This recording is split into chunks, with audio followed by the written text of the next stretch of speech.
I initiated the divorce proceedings, deeming a financially struggling spouse to be of little value.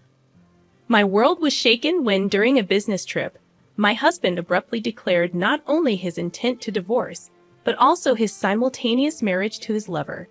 To add insult to injury, he accused me of marrying him solely for his wealth and demanded I forfeit any claims to our property.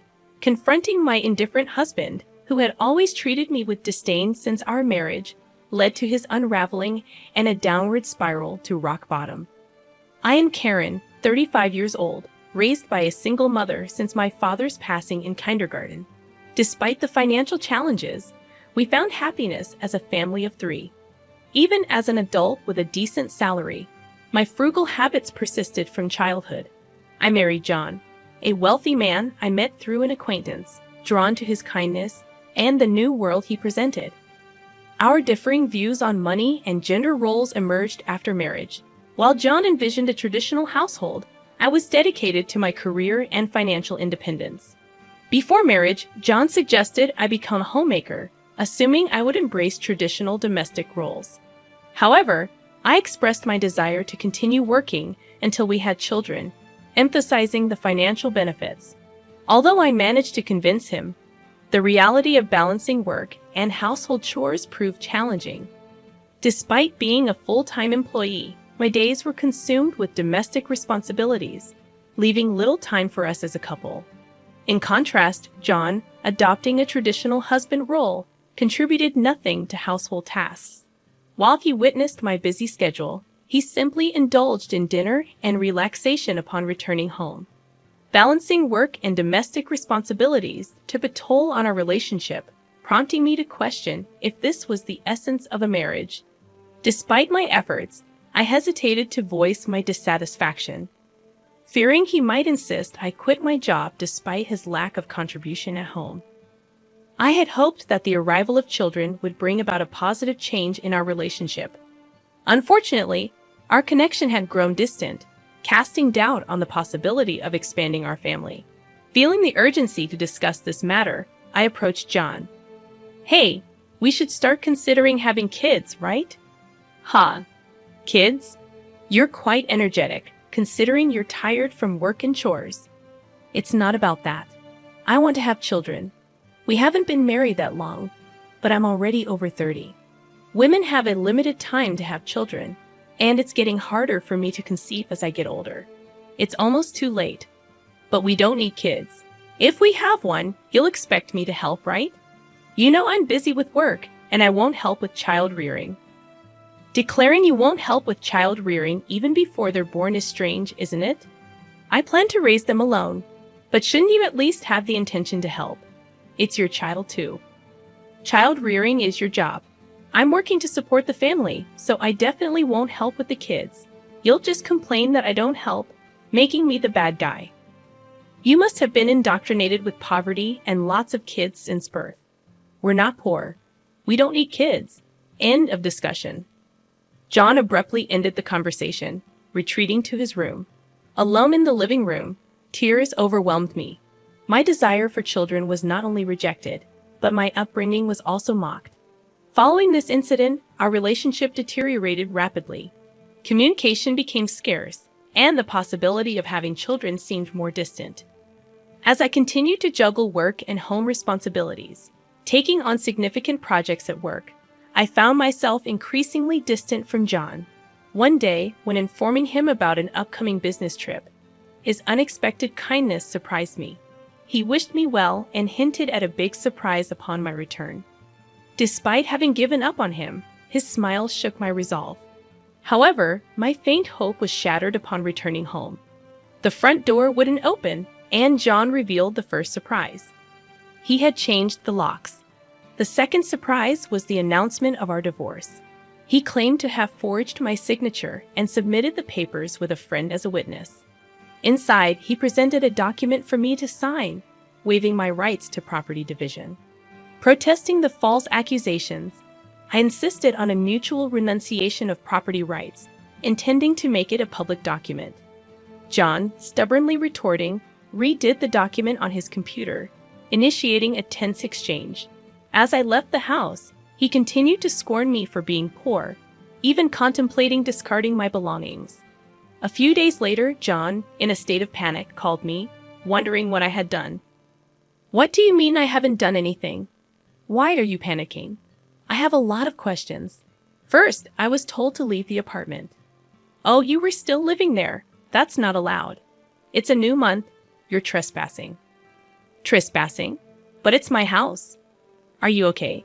Did you forget that it was a company apartment I rented? I was the leaseholder, so naturally, you can't live there anymore." "That's ridiculous. How could you do this? I can't believe you didn't know. I'm not the one who should be accused of doing things on my own. Didn't I tell you that you can't just change the locks of a rental apartment?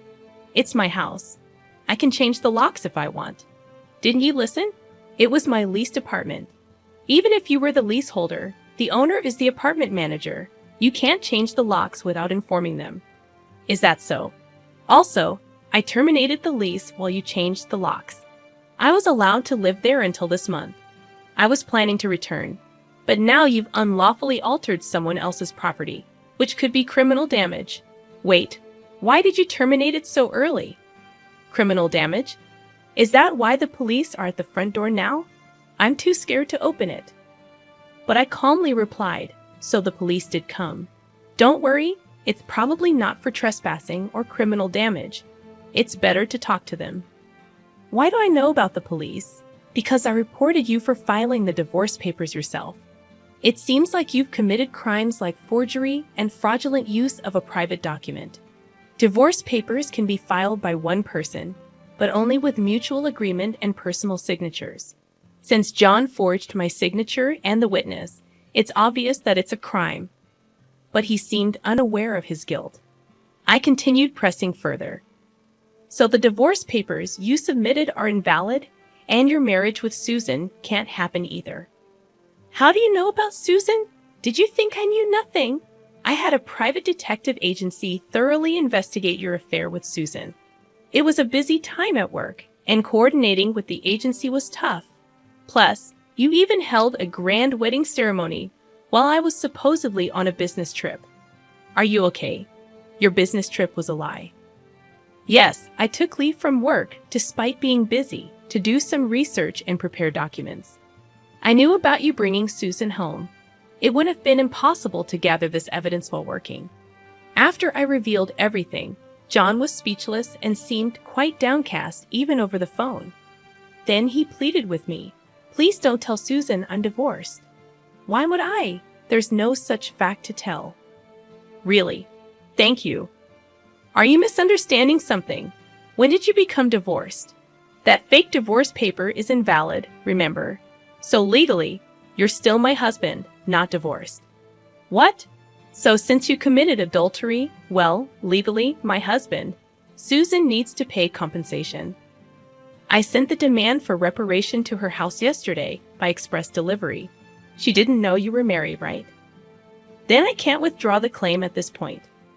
I already knew Susan believed John was single, but I deliberately sent the reparation demand. Susan hasn't contacted me yet, so maybe she hasn't received the letter. It should arrive soon. Should you be on the phone with me when you also have to deal with the police? You're busy? I'll ignore the police. I won't be arrested. I'm going to Susan's house now to get the letter back before she or her family can accept it." He then hung up. He probably went straight to Susan's house to wait for the postman at the front door. I knew it would be futile because the letter was sent as registered mail to Susan only. Even if he waited for the postman, he couldn't receive it. A few hours later, a dispirited John called me. According to him, there was an incident when the postman arrived. "Finally, I'll take that envelope." "Who are you? You don't live here, right?" "I'm practically a resident here since I'm married. I have the right to receive the mail." "I see, but I can't give you this envelope. It's registered mail for Susan only." "What? Give it to me." "Absolutely not. If you're so eager, ask Susan for permission." "What's going on here?" "Oh, John, what's all this noise?" "What's happening?" "Ah, Susan, this is registered mail for you. This man insisted on taking it. Sorry for the disturbance. Now I'll be on my way." What's this? A demand for reparation. John, you are married. What's going on here? Sorry, it's just, she's an ex-wife from a long time ago. I was embarrassed to say I'm divorced. I'm sorry for keeping it secret. But it's strange, isn't it? We haven't been dating long, and a demand for reparation? If you were divorced before we started dating, there shouldn't be any problem, right? Well, my ex-wife is crazy. Maybe she's demanding reparation out of spite because I got married. That was the excuse he gave, but such a lie was quickly exposed. The envelope included a letter I wrote along with my contact information, so Susan called me directly. In that call, I told her about the affair, the invalid divorce, and that they had a wedding ceremony while he was still married to me. Although they had a wedding ceremony, they hadn't submitted the marriage registration yet. John wanted to submit it on April Fool's Day, so it was still pending. He probably delayed submitting the marriage registration due to uncertainty about whether the divorce was finalized.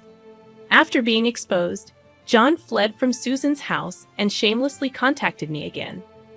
I still had something to tell him, so we agreed to meet at a nearby cafe. As soon as I arrived, John said, "Karen, please withdraw the reparation claim. Let's pretend we've been separated for a long time and officially divorced now.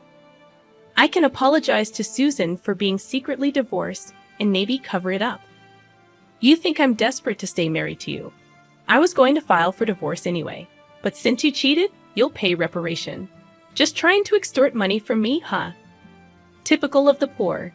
You have such a poor heart. You're talking nonsense. Depending on my answer, everything can change. There's still an option where we don't divorce. If I say no, you can't reject it, meaning you can't marry Susan, and your marital status will be exposed. Fine, I'll pay the reparation. Just divorce me now. Sign here." Then, about property division. Property division? How much more do you want to take from me? Reparation should be enough. Remember, we agreed to waive property division, right? So let's make it official. All right. You're not as bad as I thought. Thank you. We then went to a public notary, made a public document for reparation and property division, and then to the city hall to submit the divorce papers, finalizing our divorce. Relieved, I exchanged final words with John. Glad we don't have to divide property. What are you saying? I'm the one who benefits from that. By the way, do you even have assets after paying me reparation? Susan will also claim damages. She mentioned charging you for the wedding expenses. That's impossible. I'm marrying Susan. She can't claim that. We're divorced now, so there should be no problem.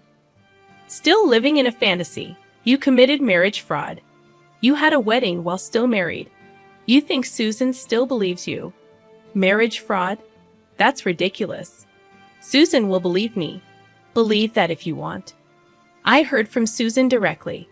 Also, weren't the guests at your wedding paid actors? You still owe them. You knew about that. I haven't paid them yet. What does it matter to you? You could have just taken property division and been better off. That's what I wanted to tell you. Even if we had divided property, you would have benefited more. What are you talking about, poor woman? Your family is poor, and you only make $15,000 a year, right? Even if you got a raise, it would be barely $20,000. You don't have any property. You keep calling me poor, so I thought you might be mistaken. Yes, my salary is indeed $15,000. But you know I work for a foreign company, right? It seems you have no interest in me. But I became a director of the American branch. It's not $115,000 per year, but per month. $155,000 per month. So that's an annual income of $1.8 million. You're still bad with numbers. How do you manage to keep a job? It's $180,000 a year. $180,000? That can't be true. Of course, I haven't had the chance to spend such an amount, so I've been saving it for the future. The savings from before our marriage aren't part of the property division, but there's still a considerable amount since our marriage. So I could have received half of that in the property division. You are my destiny after all. I'll get the divorce papers corrected. Are you okay? After all the contempt, You think I'd gladly undo the divorce if you have that much money. You don't need to claim reparation, right? It's just a small amount for you.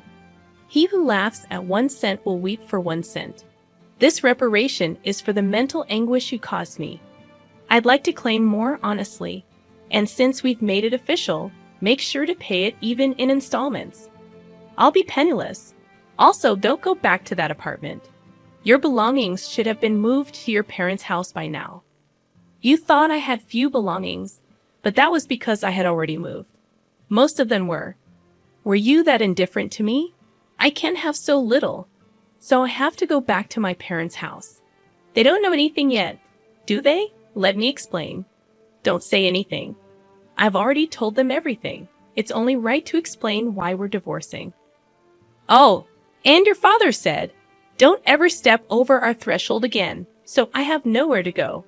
He collapsed, and I left the cafe. Later, I heard he caused trouble at the police station. Despite my advice, he went back to the apartment. He sat there aimlessly in the empty apartment until the manager called the police, and he was taken away. I'm not sure if it was for obstructing public duties, trespassing, or for the falsified divorce papers. Eventually, his parents took responsibility for him. After talking with me and learning about Susan, they decided that apologizing and paying damages to Susan's family came first. They went to Susan's house to apologize, kneeling in front of her family. They settled everything without pressing charges for marriage fraud, even paying for the wedding expenses. I had expected them to sue, so it was disappointing they didn't. So, I decided to pursue legal action against him for forging the divorce papers. John offered a settlement, but I didn't withdraw the lawsuit. I didn't want him to think everything could be solved with money. I wanted him to be convicted and understand the gravity of his actions, even if it cost time and money. I left everything to my lawyer, so it wasn't too burdensome for me. Even though it took time, John, exposed for his actions and the marriage fraud at his company, couldn't stay there anymore. After being detained by the police and subsequently absent without leave, he was eventually fired. He ended up living at his parents' home, working all day at a relative's construction company. His father took all his earnings, leaving him with no income. I thought his parents wouldn't abandon him, but they were stricter than I expected. They paid my reparation and Susan's compensation, planning to make him work like a horse until he repaid everything. He lived in a shed-like place with no electricity, receiving only $5 per day for food, deducted from his salary. They planned to disown and kick him out once he's repaid everything. A harsh fate after years of hard work. I was offered a position at the head office abroad, so I moved overseas after the divorce was finalized.